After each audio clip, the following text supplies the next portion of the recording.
যারা আছে, এলাকার মেম্বার আছে এবং রাজনৈতিক নেতৃবৃন্দ যারা আছে, আমাদের পুলিশ প্রশাসনের যারা আমার অফিসার আছে, আমি সবাই ইনভলভ থাকবো।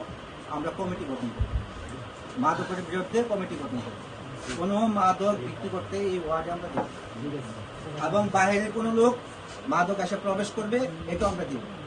এখানে এমনি মাদক বিক্রি হয় না, যা কিছু হয় খুবই কম, নগণ্য পরিমাণ, সামান্য পরিমাণ কিছু হয়, এটাও আমরা হতে দিব না। কেন? আমার ওয়ার্ডে অন্য কোনো ব্যক্তি এসে মাদক বিক্রি করবে না।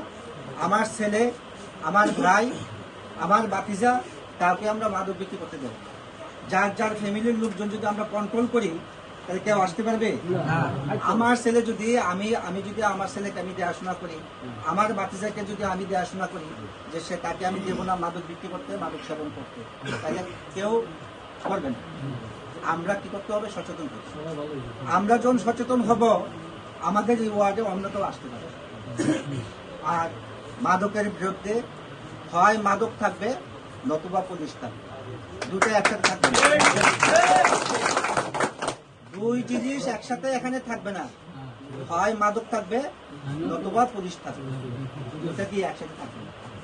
আজকে থেকে আমি বলে যাচ্ছি, এখানে পুলিশ থাকবে, জনগণ থাকবে। পুলিশ জনগণ বন্ধু হয়ে কাজ করবে।